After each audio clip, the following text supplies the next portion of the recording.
Depuis qu'il existe des routes à la campagne, le Tour les emprunte. C'est bien fait.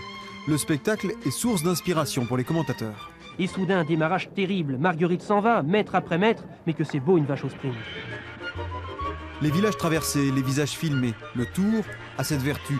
En Pays de la Loire et dans l'Hexagone, il rappelle les racines de la France éternelle dans une époque moderne où le progrès fait rage. La vraie casquette de vos champions favoris, la casquette d'Unimers, de Poulidor ou de Cagna. À 10h30, on ne pouvait pas dire de messe avec la caravane publicitaire. Et puis il n'y aurait eu personne. Et puis en plus, et les paroissiens et le curé voulaient voir le Tour.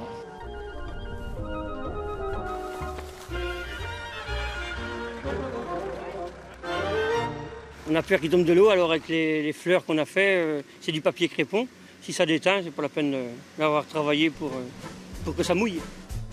Le Tour des buvettes et des bottes de paille témoigne d'une campagne laborieuse, bien élevée, redevable aux organisateurs de l'épreuve qui ont tracé le parcours en pensant à elles, à eux. Bon, cela ne se passe pas vraiment comme cela.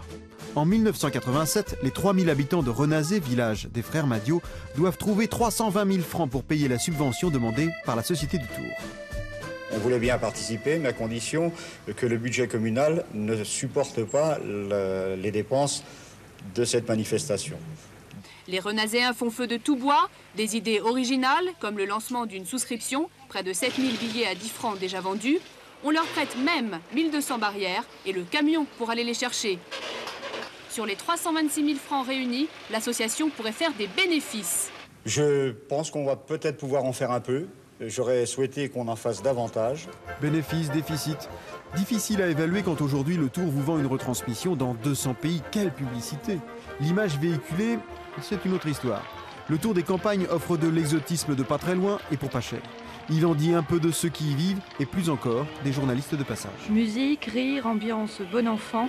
Dans ce bourg de 1800 habitants où d'ordinaire il ne se passe rien, c'était la fête.